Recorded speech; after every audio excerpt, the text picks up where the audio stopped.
Here we are, my final speech, and here's my audience.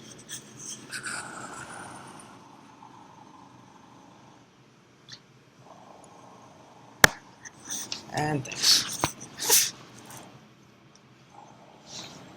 Alright, so I brought everyone here today to talk about private prisons. Unfortunately, the topic of private prisons also intersects with the story of young Edward Kenzakowski.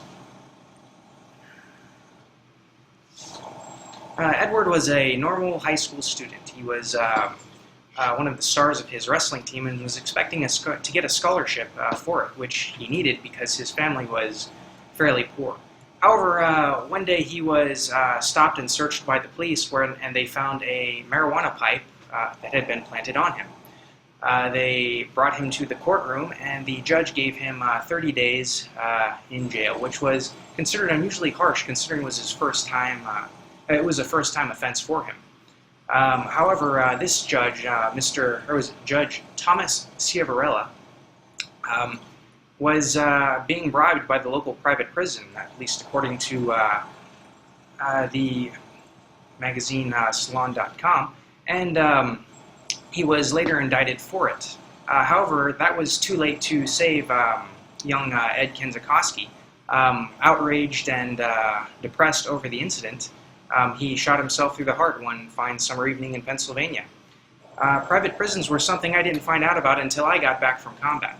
I found out about it because one of my friends had been locked up in one. He'd been caught with some marijuana and had served several months in a private prison before even being sent to a regular jail or even sentenced. There he was forced to work 8-hour days for 25 cents an hour or be locked up in solitary confinement. This was fairly, for me, this was a big shock to find out such a thing existed in the United States. Private prisons, they provide poor prisoner care, they don't actually save the taxpayers' money, and they provoke a level of political corruption that I didn't think was really possible in this country. And this is something we all need to fight against as soon as possible and as hard as we can before we're all enslaved. Private prisons provide a number of fairly unique problems, I think. The first problem is that they don't actually save the money that they claim to.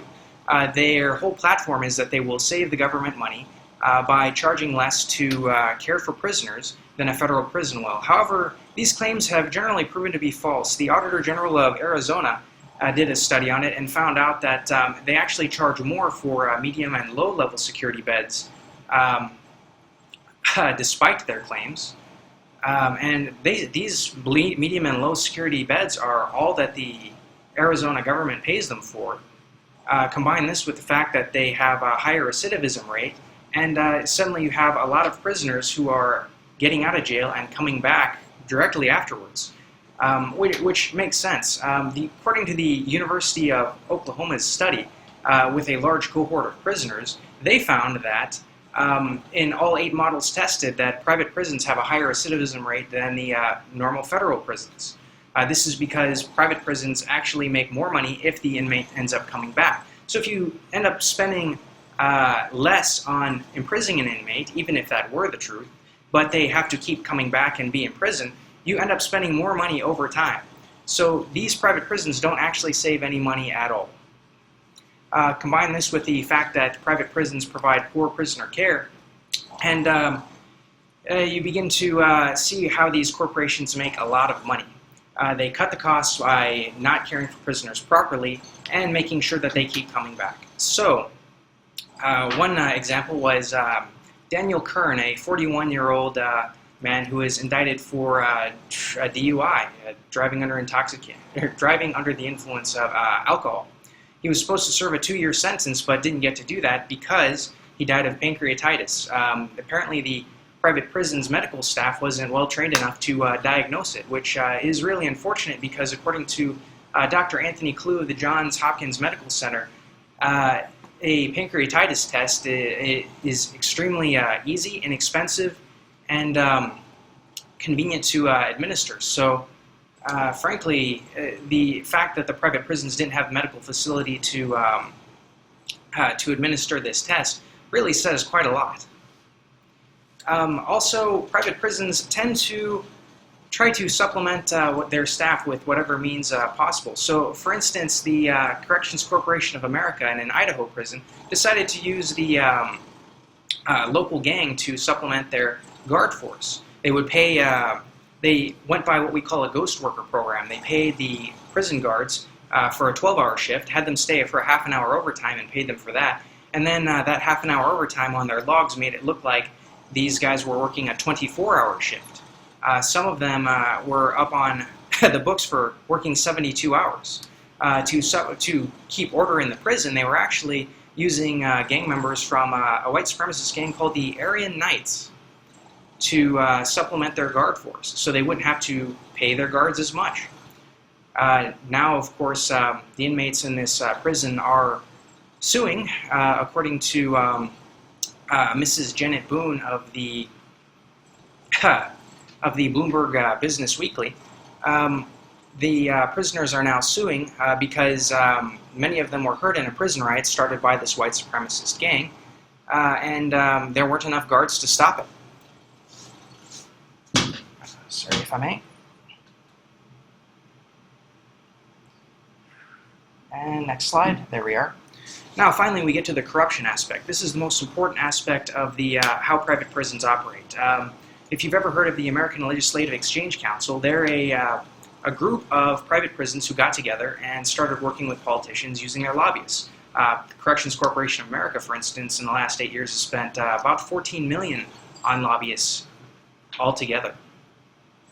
That's quite a lot of money, and they have hundreds of lobbyists throughout the country affecting laws.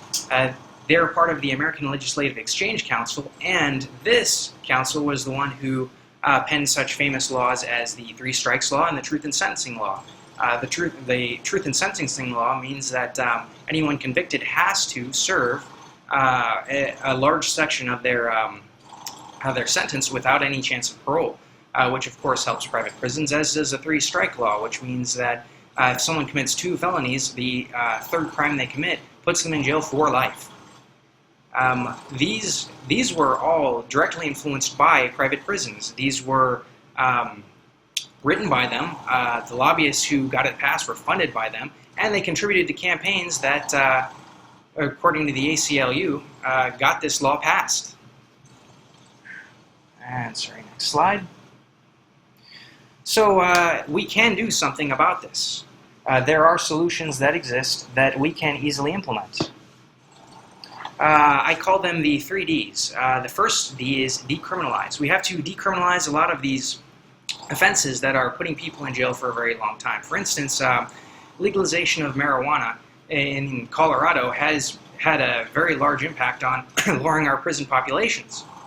However, this was a popular initiative that was created in Colorado. We, the people, created this law and got it passed. Other states can too. If you want to influence other states, you can start writing petitions through organizations like change.org, as I did. Or you can sign mine. I'm going to post the petition to end private prisons on this website, and all you have to do is click on the link and sign it digitally. It's extremely easy. Next, we have to decide to not elect politicians who are taking money from private prisons. The easiest way to get this information that I found is a website called opensecrets.org. They track who gets money from where. And if you look on this website, you may be surprised at the candidate you were planning on supporting and who they actually get money from. And finally, we have to defund these private prisons. We can do this through petitions, popular initiatives, protests, and frankly, from this class, you've learned how to post videos on YouTube to protest against things, some of which, using change.org, you can actually post on your petition so people understand where you're coming from.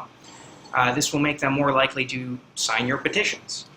But this is the American political system, and we're the people, and we can make a difference.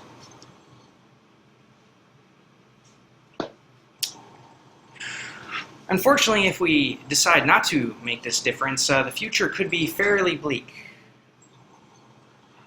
For instance, right at the moment, 1 in 31 people are either in jail or under the supervision of the correctional system because they're on parole.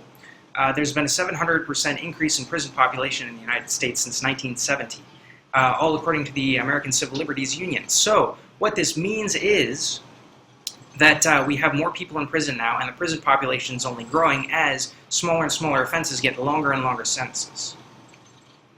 What this means is that eventually, and next slide, what this means is that because of the unequal distribution of prisoners by race, that is, there's African Americans make up 12.6% of the population, but 48.6% of the prison population, according to the U.S. Department of Justice. So what this means is that prison's going to have more and more people of color who are doing labor for 25 cents an hour, 8 hours a day, and what will basically be the closest thing to slavery that we've had in a long time. Frankly, it's just a short trip from that to actual slavery, and maybe just a less discriminating form of slavery than we had back in the 1800s in the United States. So, in conclusion, these problems with private prisons, it may not be your problem now, but it very well could be in the future. Because of that, we have to stand up to the corruption that these private prisons promote. And the only way we can do that is if we take to the web, we put our money where our mouth is and actually go out and try to make a change. And you know, it's really not that difficult considering the digital web. Money does make a difference in politics. I hate to say it, but frankly, Obama got outspent during his federal campaign, but he still managed to win. It's happening over and over again in politics because of things like social media. So I urge you to go to change.org, go to opensecrets.org, find out, educate yourself, and go on Facebook, go on YouTube, protest about these things, make your voice heard, and it won't cost you a lot of money, so you might as well go out and do it. But because if you don't, well, as Martin Niemöller said, I didn't stand when they came for the trade unionists because I wasn't a trade unionist. I didn't stand when they came for the Jews because I was not a Jew. I didn't stand when they came for the communists because I was not a communist. And when they came for me, there was no one left to stand for me. Make sure that you do everything you can to stop these private prisons because if you don't, there may be no one to stand for you when the day is done. So, are there any questions? Yeah. Who is Martin Niemöller? Oh, Martin Niemöller. He was a Presbyterian priest who was initially supportive of the Nazi Party. However, later on, when the Nazis became very corrupt and started destroying Germany, he spoke out against them and was thrown into a concentration camp where he almost was starved to death. Any other questions? Yes. Are there any private prisons in Colorado? Yes, the Kit Carson Correctional Facility in Colorado. It's one of the largest prisons in the state in Burlington, Colorado. Houses 1,562 inmates, or beds, 90% of which the government has to pay for, whether there's anyone in them or not, via the contract they had signed. Any other questions? Yes, go ahead. How can I help without spending a lot of money? You can help without spending a lot of money. Like I mentioned before, going onto websites like change.org and making a petition takes about 5 minutes. You can upload a video or a photo with it to make your appeal more convincing, and you can write letters to your congressman or your government officials.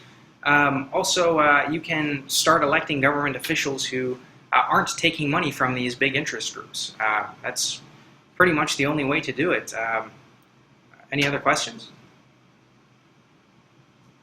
All right. In that case, here, I'll sweep back over the audience. All right. Thanks. Have a nice night.